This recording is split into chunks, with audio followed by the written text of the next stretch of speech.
Welcome to Political Beatdown. I'm Ben Meiselas, joined by Michael Cohen. A lot to discuss. The disastrous budget bill has now been sent back from the Senate after a tie-breaking vote by Vice President J.D. Vance to the House. As we're recording this live, it's currently before the Rules Committee in the House of Representatives. The usual MAGA suspects are claiming that they're not going to vote for the disastrous budget bill, but this is the routine they do every time. And then Trump gives them a call and then they fold right away. So I don't put much stake in what they are saying, but I want to talk about what's going on with that disastrous budget bill in a moment. We should start Donald Trump taking a visit to an area in the Everglades in Florida, which is like swampland over there, infested by alligators and pythons, about 100 degrees Fahrenheit. Ron DeSantis working with Donald Trump to build out a concentration camp in the middle of the swamp on an abandoned airstrip out there. They're calling Alligator Alcatraz because the migrants, if they go in certain areas, will get eaten by the alligators or killed by the pythons. And this apparently was a dream of Trump and Trump's regime. And Donald Trump was asked about it because in 2018, he was speaking about potentially doing crocodiles in the Rio Grande. He said in Texas, he said, but he was thinking about that as like a joke, but actually now it's a dream come true. He really wants to do it where the migrants will get eaten by alligators in a concentration camp inside the United States that they're calling Alligator Alcatraz. Here's Trump on his way to visit Alligator Alcatraz. Let's play that clip. President, in 2018, you suggested putting alligators in the Rio Grande to prevent crossings in Texas. Is this a dream come true for you, sir? Well, I was thinking about that, I must say. It was meant more as a joke, but the more I thought of it, the more I liked it, if you want to know the truth. And they were serious. They were actually crocodiles. They were crocodiles from Africa. They are a step beyond. But no, that was really meant as a joke, but a lot of people liked it. And a lot of people think we should do it, frankly. So the fact that that's even a question that the United States president is answering in the affirmative, let me just show everybody how they're talking about this on America's state regime media known as Fox. Decoding Fox News pulled out this segment right here. They're running promos for Alligator Alcatraz on Fox where migrants, and we know now that a lot are that don't have criminal records, they will get eaten by alligators. And here's how they present it on Fox. Let's play it. This 30 square mile area is completely surrounded by the Everglades. Presents a efficient, low-cost opportunity to build a temporary detention facility because you don't need to invest that much in the perimeter. If people get out, there's not much waiting for them other than alligators and pythons. Nowhere to go, nowhere to hide. Within just 30 to 60 days after we begin construction, it could be up and running and could house as many as 1,000 criminal aliens. One suggestion, build two. The first one's going to fill up quick. Unbefreaking believable. I mean, the casualness to Jesse Waters' comments, the cruelty behind what he's saying. By the way, you know it's going to cost the United States taxpayer over $400 million in terms of operating that we're going to be giving the state of Florida over $400 million a year to operate this facility. I want people to think about the latent cruelty and the cavalier behavior of Jesse Waters, that this is something that makes any sense. Oh, yeah. How about if, in fact, that they don't manage to get out, let them serpentine? You know, that increases their chance of survival if being chased by an alligator by 1%. I mean, this is so out of character for anything I've personally ever seen. I don't understand who's putting this shit into his head, but it's got to stop. This goes to a whole nother level. I mean, this is actually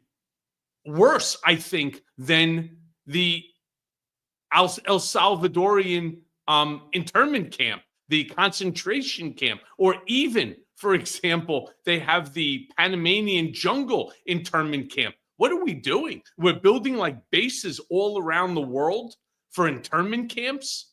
I honestly, I'm freaked out over the whole thing. Talk about Florida, where Donald Trump has revoked the temporary protected status, as he did throughout the country. The Cubans, the Venezuelans, the Haitians, right? Former President Biden protected these groups, gave them temporary protected status. They were able to be here with family members. What did a lot of those family members do? Who'd they vote for? Trump! Yeah. Trump! Yeah! They did that.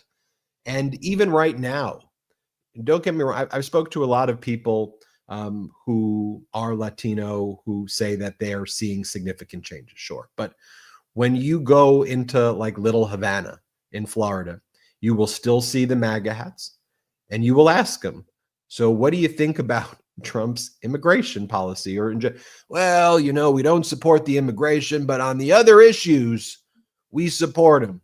Okay, so on the issue where you either live or die, and Trump wants you to go to Alligator Alcatraz, yeah, you know, on the one hand, when it comes to that issue, we disagree with it. But when it comes to transgender volleyball players, we want to make sure that there's no transgender volleyball players on the volleyball team. That's our big issue right there. We're willing, and by the way, we will be pissed off at Biden for that, despite him allowing us to exist and live.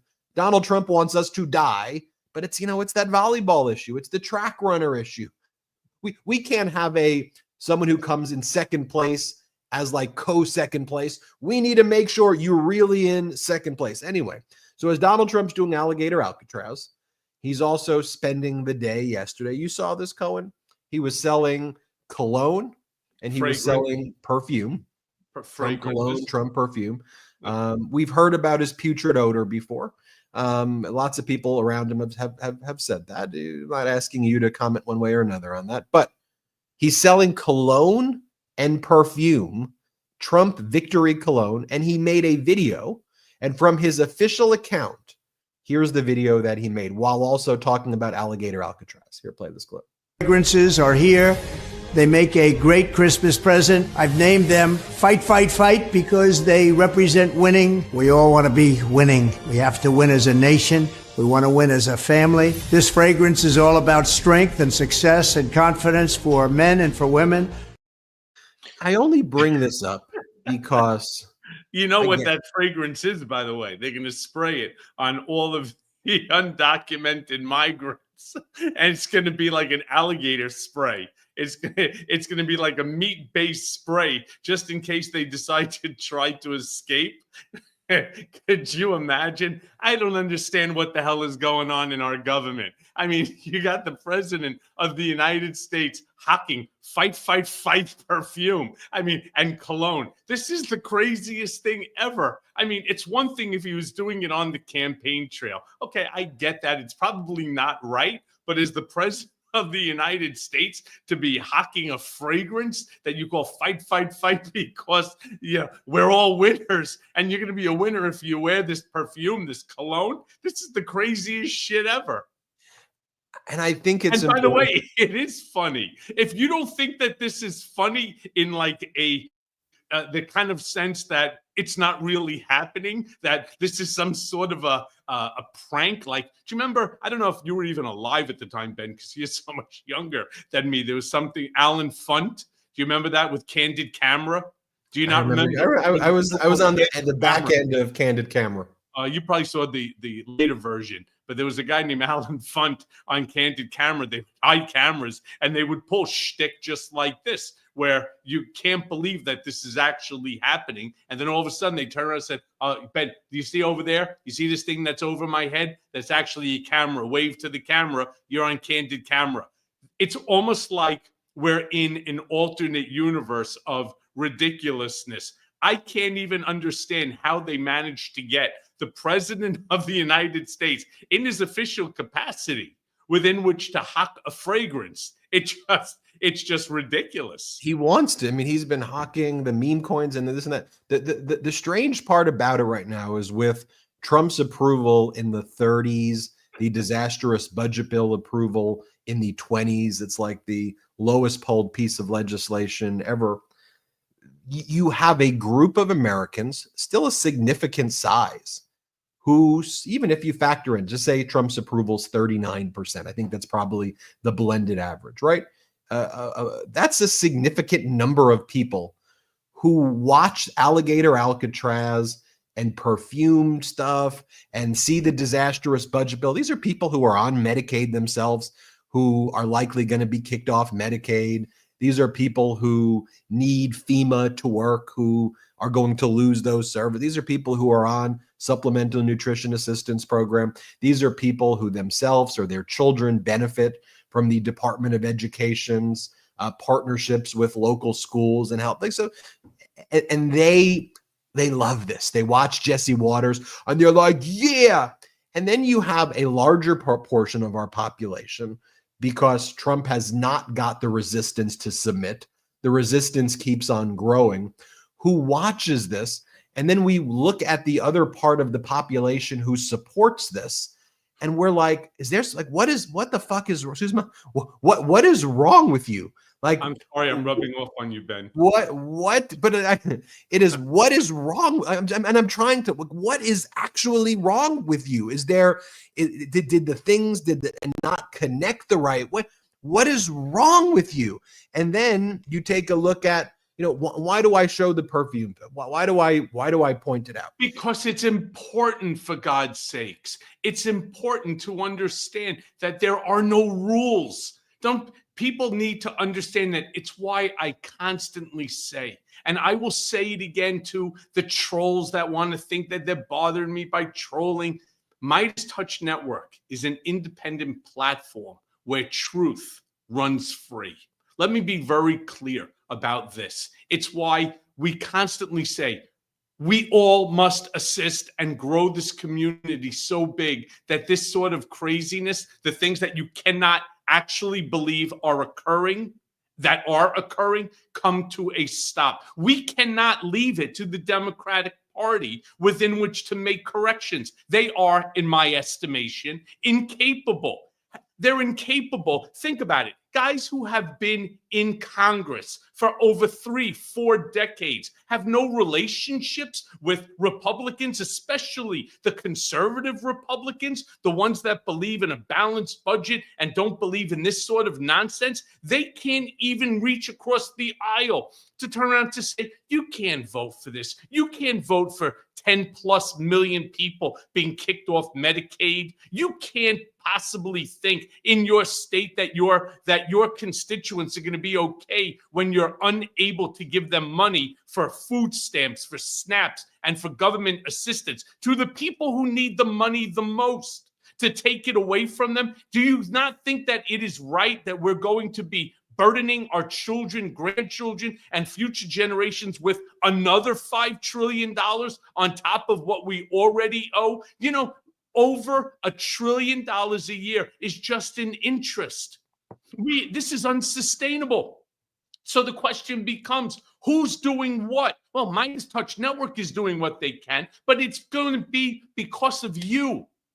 Literally, I'm asking each and every person, everyone who watches this next week, Tuesday, Thursday, whatever it is during my Political Beatdown show with Ben, please make one additional friend join. And then we're going to ask both of you again next week to turn around and to bring 2 more people. We will ultimately have the 100 million people. So in that way, come 2026, there's nothing left to chance. You're not supposed to be waiting for Elon Musk to open up a third party, which will ultimately, I don't care what anybody says, it's going to hurt the Democrats because it's going to split the ticket.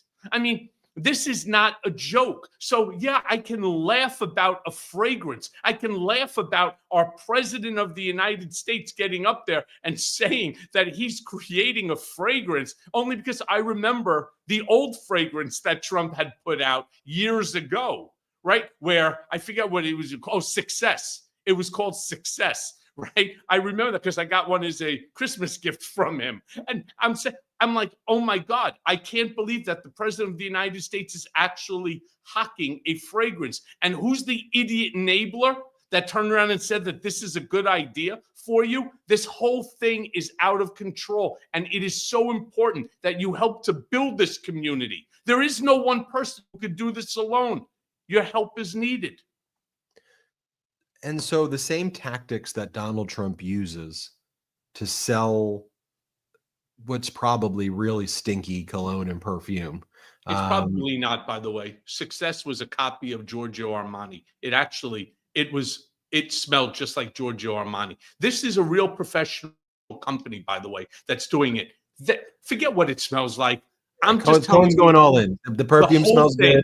The whole thing is absolutely insane. The fact that our president is hocking cologne. I agree. I don't care what it smells regardless like. of the way, regardless of the way it smells, this whole operation stinks. Let's just Stinks. agree with that. Amen to that. Okay. And so the same tactics being used are now being used to sell a disastrous budget bill that we know is going to kill Americans. Now, one of the most effective ways, I think, to show this is actually not showing you the speeches that Democrats give, because you could say, well, Ben, that's self-serving. Of course, Democrats are going to have a certain view and perspective. So at the Rules Committee, its ranking member, Democratic Congress member McGovern, though, was questioning the MAGA Republicans, like MAGA Republican Congress member Arrington.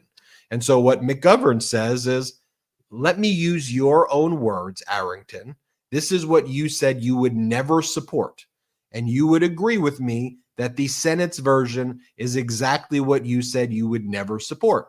But now you support it. Watch how McGovern expertly takes Arrington on this cross-exam to this. I think it's important to watch. Let's play it.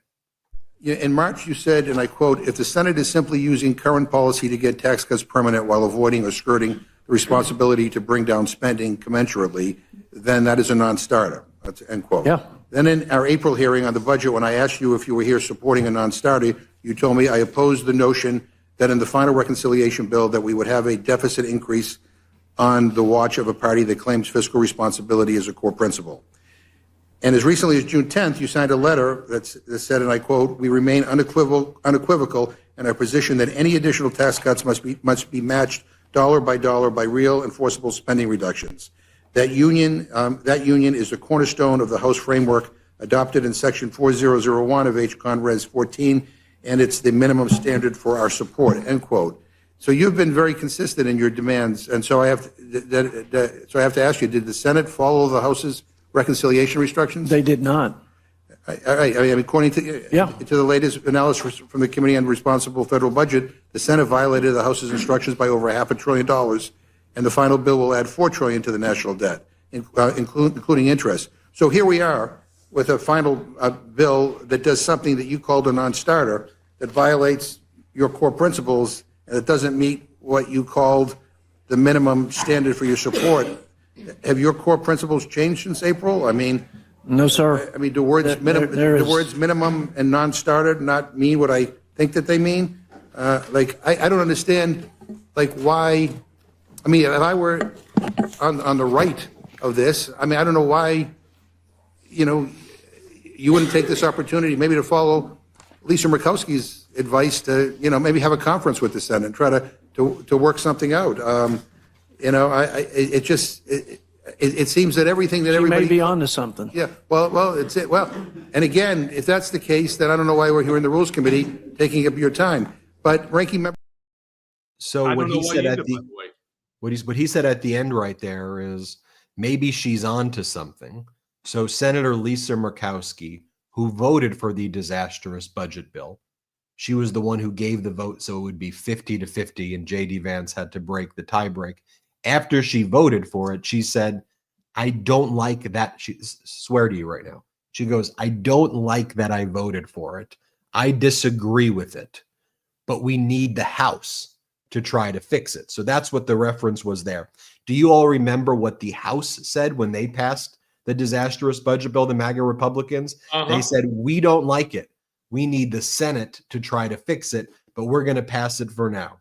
So now, and you heard that guy right there, Arrington, he's their top guy on the rules committee and dealing with budgetary issues. He's there, and he's saying maybe she's on to something. And what she's on, they're saying it in their own words. Let me show you this one other clip, Cohen, then get your take. Because then Congressmember McGovern goes to Arrington and says, okay, let's take a look at every single group out there, whether it's the CBO, whether it's the right-wing think tanks, whether it's the Freedom Caucus. Every single group that's studied this bill has said that it's a disaster. So do you think that every one of these groups, other than Donald Trump, all of the groups are wrong, and the only person right is Donald Trump? Watch this incredible moment from earlier. And then now we hear a whole different version because, Republicans don't like the numbers. And it's not just CBO saying that your bill will cost trillions. It's every budget modeling organization with any credibility. Do you agree with the Yale Budget Lab that your bill will add trillions of dollars to the deficit, even when accounting for growth? Yes or no? I probably disagree with most of what's coming out of Yale Do University. you agree with the Penn-Wharton budget model that your bill will add trillions of dollars to the deficit, even when accounting for growth? I disagree. Do you agree with the right-leaning tax foundation that your tax cuts will add trillions of dollars to the deficit, even when accounting for growth? I disagree with every organization you've mentioned because of a growth rate assumption. And they account for growth. Do you agree with the right-leaning American Enterprise Institute that your bill will add trillions of dollars to the deficit, even when accounting for growth? May I make a clarification? Yeah. I mean, you're running through a pretty good list, but I'm almost done with it. I think I'll let you finish. Do you agree with the Tax Policy Center that your tax cuts will No, add sir. trillions of dollars to the deficit? I don't. And what about the House Freedom Caucus? That these tax cuts they have a lower estimate, but will add over $1 trillion to the deficit and is way more expensive than the House passed bill. Here's my position. I don't think Democrats or Republicans have gotten serious about addressing the cumulative deficits into the future. And even when President Trump, before he put his hand on the Bible and took his oath for a second term. So every group and just think about a statement like this, Cohen. I don't agree with anything coming out of Yale. It's like kind of a ridiculous thing. I don't agree with anything coming out of Wharton, which, by the way, is the president's alma mater. I don't agree coming out of even their own House, committee. Here's the crazy thing. Put yourself into the position, Ben, where it's not financial institutions or think tanks, but it's a doctor, right? And you go to the top doctors in the world.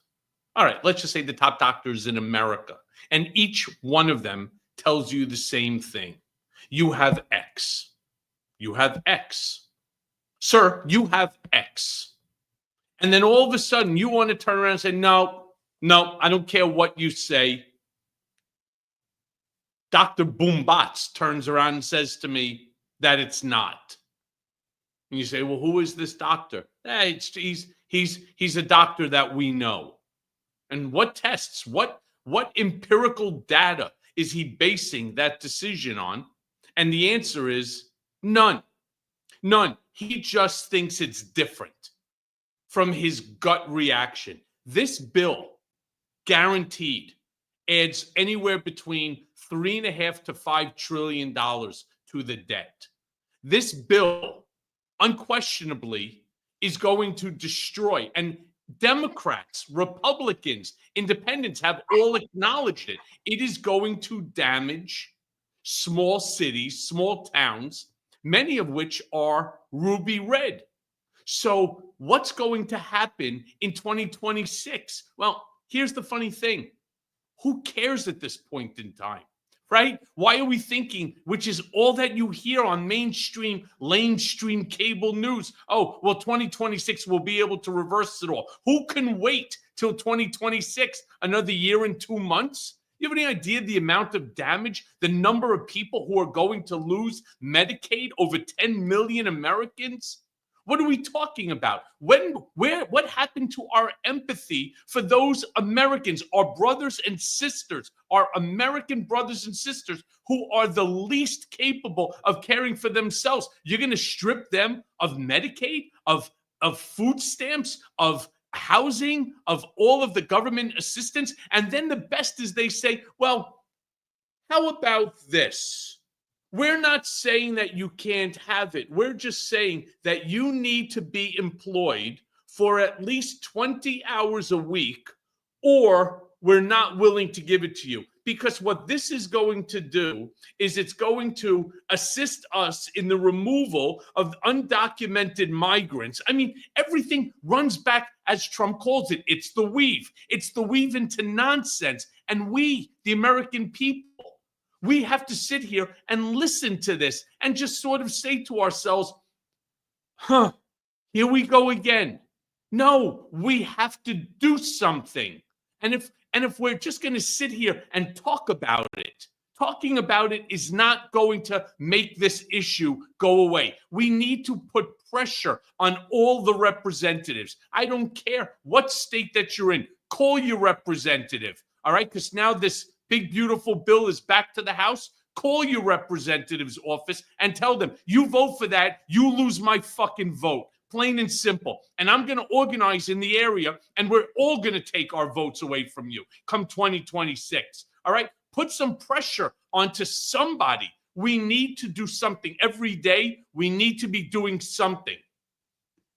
Agree with you, Cohen. There's a few things to I think talk about as well right now. Number one, this idea that there are millions of able-bodied Americans who are defrauding Medicaid and they're like living the high life with their Medicaid or with their food stamps. So food stamps gives people about $2, which won't buy you any food. So it's not exactly like someone like taking these food stamps and going like, oh yeah, you crack open the bottle of champagne. The person on Medicaid too, like what, there's not like, again, millions of able-bodied people going, you know what I got to do right now? I need a bypass surgery. I need this. I'm going to just rip the hell off of Medicaid and screw everybody. Oh yeah. There's a broader issue taking place right now if human beings in our country can't get health care. So if you take people off of Medicaid, it's not like the issue goes away. They're going to start showing up in hospitals and other places because they're not getting preventative care. And it's ultimately going to be more expensive anyway. But the hospitals have also been going to suffer a big problem because part of this big, beautiful bill also defunds a specific amount of money that goes to local general hospitals. This is what Senator Tillis was saying. Yeah. My friends, understand what we're talking about here. If you take this money away from these general hospitals, all right, they close down. All right. And as he was saying, many of these towns, if not most of these towns, the hospital is the second largest employer for that town. Well, we already know what happens to a town that loses its biggest employers. The town goes under. All right. So now you're going to be stuck in this town that doesn't have a hospital. There's no doctors in the area because they've all left. All right. If you need to go to a hospital for an emergency, you have to go to at least the next big town over, which could be 50, 70, 100 miles away. So imagine, God forbid, somebody's having a heart attack. Oh, wait, hold on 1 second. We'll get an ambulance to you in, there's a little traffic there according to Waze.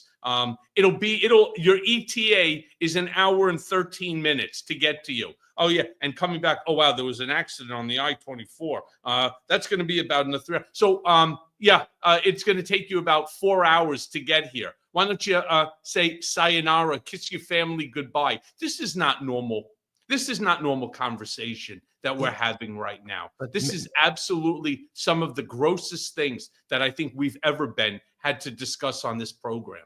Yeah, look, again, Medicaid, it's not like a handout of money is being sent to a Medicaid recipient who's like, oh yeah, here we go.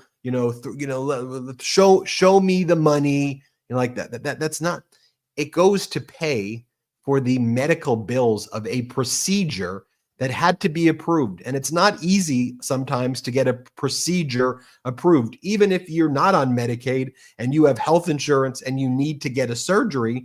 It's not like insurance companies are rushing to approve surgeries. And so where the fraud takes place is the corporations. The providers is often where the fraud takes place. So like Rick Scott, MAGA Republican senator from Florida, he made his money running a company that was involved in the biggest Medicaid fraud scam in the United States. They were criminally investigated. They reached a settlement. Rick Scott invoked the Fifth Amendment multiple times, dozens of times, and refused to answer questions. He got a golden parachute when he left. But the issue is when the billionaires who are being protected in this bill are double billing, triple billing, phantom billing for services that are not actually happening, and then they get investigated by the Department of Justice for fraud and for a number of issues. There's a whole new investigation yesterday. I don't know if you saw it. There's something like $2.5 billion, 300 different companies around the entire country for Medicaid fraud. That's only what they found so far.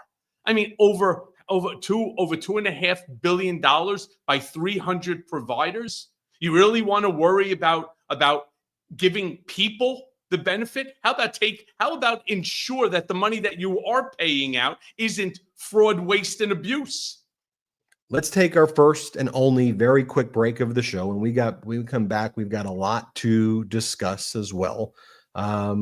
Take a quick break. Reminder, subscribe to Michael Cohen's YouTube channel at The Michael Cohen Show. Subscribe there. Subscribe to his Substack, The Michael Cohen Substack. It's always great to see your articles, and we love to repost them. Even though Brett tries to take sometimes credit for it. I think that was the algorithm. And then also make sure you subscribe to the Mea Culpa podcast. Check it out. We will be right back after our first quick break of the show.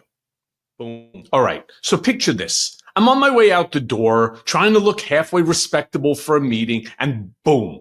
Marlo, you've heard Marlo, my neighbor's cat, sprawled across the hallway like he pays rent. Cute little furball, right? Wrong. Because 5 minutes later, I'm sneezing like I just walked through a field of ragweed in a wind tunnel. I mean, I don't even own a cat, and I'm still dealing with cat allergens. The whole thing is just totally unreal. This episode of Political Beatdown is brought to you by Pac-Gin. Now, if you've got a cat, or in my case, a neighbor's cat who thinks he's mine, you don't have to surrender your sinuses to the feline overlords. You see, almost 20% of people suffer from cat allergens, and 3 in 4, they're not thrilled with the so-called solutions that are out there. That's where Pac-Gin steps in. Pac-Gin's cat allergen neutralizing spray. It's like sending a tactical team into your living room. And it doesn't mess with your immune system. It goes straight after the actual allergens in your home, and it breaks them down with no pills, no shots, no voodoo, just science. You see, it turns out that the problem isn't the fur. It's the saliva. Cats groom like it's their job. And Fel D1, that's the protein behind most cat allergens. It's all over their adorable faces. Now, Pac-Gin's patent-pending whisker block protein, it binds and it neutralizes these Fel D1. No harsh chemicals, no side effects. I literally sprayed some around last week before my buddy who dropped by. And he's one of those that I'll die if I breathe near a cat type. And for literally the first time, no red eyes, no wheezing, just him wondering if Marlo had moved out of the building. It's effective, safe, and made for people who love their pets or their neighbors' pets, but not the sneezing fits. Got a dog? Dust allergies? Pac-Gin's got sprays for that too. I love that they're not trying to trick your immune system. They're just handling the source of the problem. Smart, simple, and safe for both people and pets. Your pets aren't just pets. They're family, right? So get the relief you need with Pac-Gin. Head right now to packaging.com/beat for an extra 25% off your order and an exclusive gift for our listeners at checkout. That's packaging.com/beat for an extra 25% off your order and an exclusive gift. One last time, packaging, packaging.com/beat for an extra 25% off and a gift auto apply to checkout. Because listen, if I can live peacefully with Marlo, you can live peacefully with your pets too. Welcome back to Political Beatdown. Thank you to our pro-democracy sponsor, Marlo, right there. We appreciate them. Hey, Cohen, have you ever heard of a high IQ person repeatedly saying, I'm a high IQ person, I have a nice high IQ? It's very troubling and bizarre behavior. I mean, if I were to go around on a show, or just back in my day as a lawyer, when you were a lawyer, when I was a lawyer, imagine if we just walked around our firms, right, with other people, and I said to everybody, I am a genius. I am the smartest. I don't like low IQ people around. I passed a cognitive test. Nobody can do the cognitive test. Starts off easy, gets harder. I'm high IQ, you're low IQ. And by the way, did I tell you how high IQ I am? This is strange behavior. And again, when you said before, look, this is crazy stuff. It really is. And we shouldn't normalize it. If former President Biden, former President Obama, former President George W. Bush or Clinton or whoever walked around and said this stuff, we would all say 25th Amendment right now. And on a bipartisan basis, you would say this person, is disturbed. I don't like, and I know the audience doesn't like, and I don't like, mental illness is such a serious thing that I don't want to undermine real mental illness or give Donald Trump a cop-out with his behavior and say, oh, it's this and that and the other, because one, it allows him to remove some accountability, and I think it diminishes people with mental health issues. So I try to be very sensitive to it. But whether it's the malignant narcissism, the sociopathic mindset, I mean, again, he's just on Air Force One saying, I have high IQs, I'm so smart. Here, like, watch this. Let's play it. I don't think he's a very smart guy. Good education, but that's about it. Here's what I should have asked. What degree are you trying to make an example out of him? I don't care about it. I don't think about him. I mean, when I oppose somebody, and for some reason the voters, almost always, they seem to go along with me because they know I'm working hard. I have a nice high IQ. They like that, We like high IQ people. But they know I make good decisions. That's why we have Trump was right about everything, right? But, I don't like guys they just keep saying, no, I vote no, I vote no. There's nothing. Let him do something. Let him get what he wants to vote yes. But if you look at his voting record, it's always against. It's just so humiliating to watch that. For those listening on audio, he's got a red hat on that says Gulf of America. Cohen, it's sad, and it is sad that there's a portion of the population that looks at that still to this day right now, and they're like, I got these high IQ. I got these high IQ. We're sitting right now, Ben, in this sort of, I don't even know where you would call us. We're in no man's land where, in some respect, he's not wrong. And in another respect, he's wrong completely. What's he not wrong about? What he's not wrong about is that neither side is willing to sit down and speak to the other side. How many of you remember the old days of Tip O'Neill? How many of you remember the days of even Newt Gingrich? You could fundamentally disagree with the individual on the other side of the aisle, but it wasn't this vitriolic assholeness that this sort of animus, this winner take all, loser eat shit mentality. This is the problem. You see, their job is not to sit there and go on CNN or MSNBC or Fox News for their clips. Their job is to work for us. the American people, to work for their constituents. But that's not what they're doing. They are playing to a party of one whose idea is fundamentally bad for their even own constituents. So imagine that. The person that you elected to protect you and your interests, your community's interests, your city or your state's interest, is actually just rolling over for a belly rub from Big Daddy.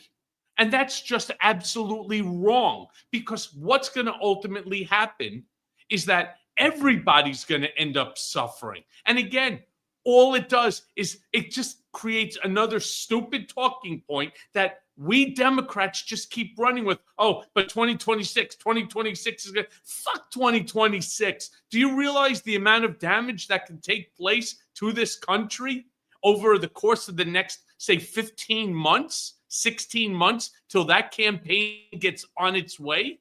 Seriously? That's what we have to look forward to? No, we have to do things like grow Midas touch, to make sure that we all do something, to call our representatives, to engage in meaningful dialogue, not just with each other. We all agree, for the most part, on the fundamentals. We agree. All right, we may not agree on everything or how I phrase it, but we ultimately agree on the fundamentals, that to put this big, beautiful bill out there to destroy Medicaid, Social Security, to take away food stamps and harm the marginalized that are already harmed enough. We all agree that that's wrong. All right. This has to come to an end. And honestly, I don't even know anymore. I really don't, other than ensuring that we keep growing the community bigger and bigger so that we don't even let 2026 become an issue. Because when Donald turned around and said, and every Democratic talking head pundit would sit there and say, this is never going to get through. There's already X number of Republicans, and you see these Democratic talking heads getting up there and saying, we've been taking polls, and there's like 11 Republicans that said in the House that they're not going to vote for it. All of a sudden, what the fuck? All of a sudden, they all voted for it. Oh, now it's at the Senate. Oh, same horse shit comes out. They did a poll. Yay, they did another poll. And all of a sudden, it's like, this can never pass. It's going to end up costing the United States taxpayer between $3.5 to $5 trillion. Medicare, Medicaid, Social Security, food stamps, blah, blah, blah, blah, blah, blah. It's never going to pass. Look what they're doing. They're already having these crazy votes. Oh my God, these poor motherfuckers, they had to stay in the House, in the chamber for 24 plus hours in order to debate. They had to have the Zoomathon, and you got Ted Tillis, and he's sitting there and he's playing hide and seek with his kids on the telephone. And what? Seriously? At some point in time, enough already. Sit down with the guy on the other side of the aisle and say, just steal Trump line. Steal a Trump line and say, let's make a deal. Let's figure out how we can make a bill, because there's nothing wrong with passing a bill, a bipartisan bill. Let's make a bipartisan bill that works for everybody, not just the folks that don't need it, that are going to end up with another couple million in their pocket in order to buy themselves another boat or another airplane or what have you, another piece of art. That's what we need to do, to sit across the aisle and to make a deal, one, again, that benefits everybody, not just the top 10 of 1%. It's my firm belief, and we won't get into the debate here, though, is that you can't make a deal with Donald Trump and the cult that has become MAGA, because they view a deal as submission. They view a deal that one side wins and another side has to totally surrender. And that's not the way deals are done. A good deal, both sides give, both sides take. There is arm's length adversarial, but you come together and try to figure out solutions. There's a reason why Donald Trump is struggling, would be putting it lightly, to do deals with other countries. One, because there were deals that existed before, some that Trump did in his first term, that Trump breached the same way he would breach agreements when he was in business and bankrupt a lot of his businesses.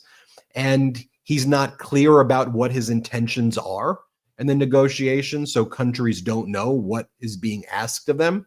When a country gives a concession, they get mocked for it by the Trump regime.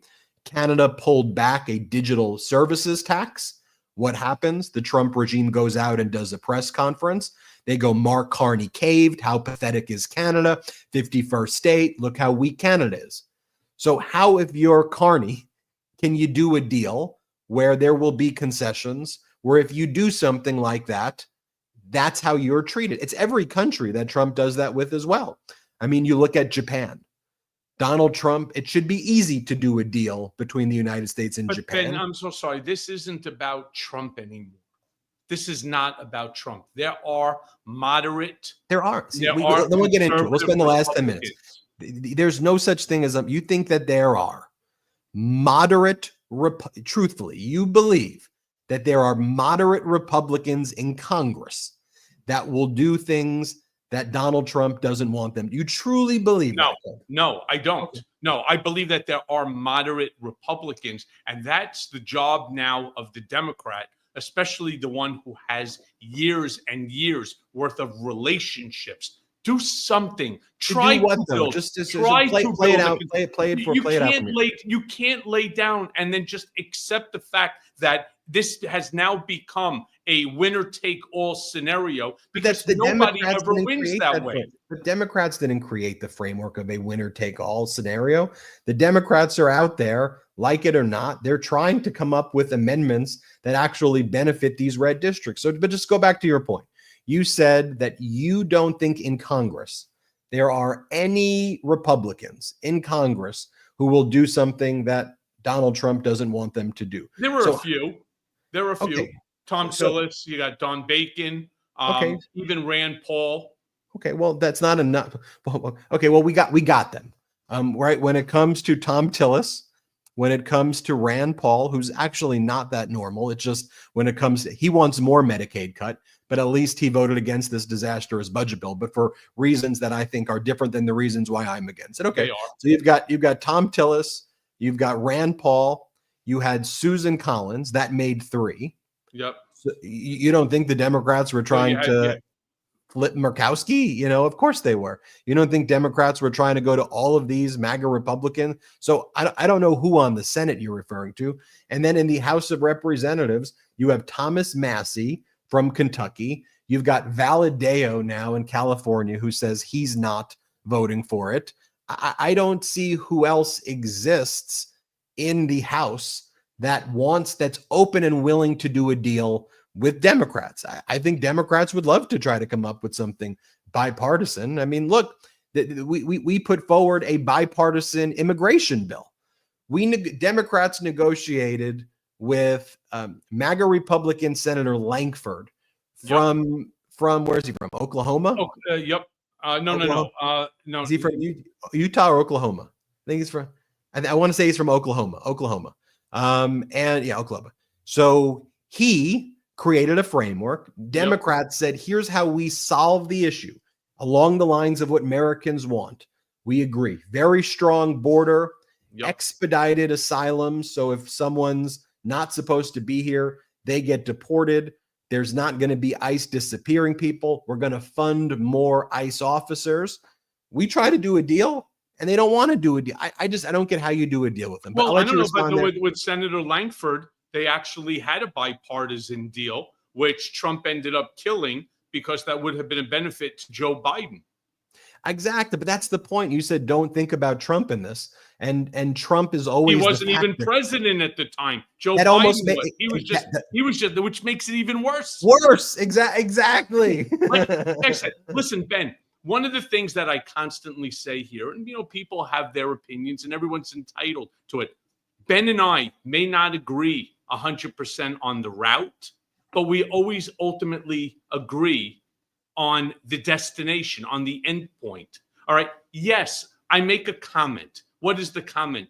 Trump wasn't even president at the time. He managed to interfere in a bipartisan bill.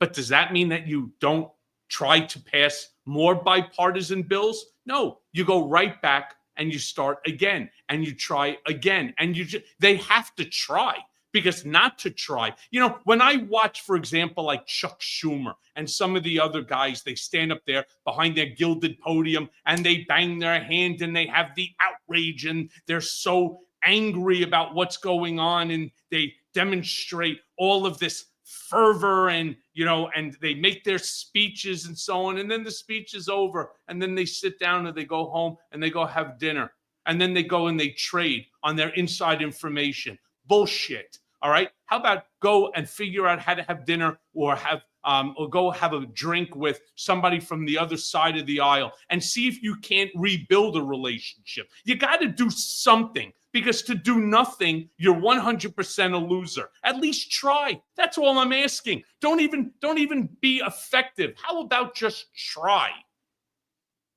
Two-finger salute, Cohen. Who's it going to? Go to the whole fucking Congress. Fuck you all. All right. Figure out both sides. Figure out how to make a deal here. Figure out how to protect those who need the protection and how to take away something from. Don't take all of it. Take some of it away from those that need it the least. I mean, it's enough already. And stop bitching and complaining like John Fetterman did. Oh, that he's missing vacation time with his family. I mean, give me a goddamn break at this point. This is your job. You don't want to do your job? Get the fuck out. Let somebody else come in who wants to do it. And everybody just stop with your 5 minutes of CNN or MSNBC or Fox bullshit so that you have something to sell to raise more money for your coffers. It's enough already. Work for the people that put you there. Everybody, make sure you subscribe to Michael Cohen's YouTube channel at The Michael Cohen Show. Subscribe to his audio podcast, The Mea Culpa Podcast, wherever audio podcasts are available. Subscribe to his Substack, the Michael Cohen Substack. Check them all out on patreon.com/political beatdown. If everybody noticed, I made it the entire episode sitting down on a chair today, which is a big progress in my back development right there, that I made the full episode. By the way, did you mention that Midas Touch has a Substack as well? Midas Touch has a Substack as well. So you should go check out the Midas Touch Substack. But, I wanted to focus on you, Cohen. That's the kind of guy I am.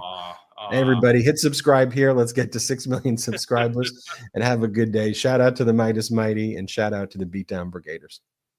Boom.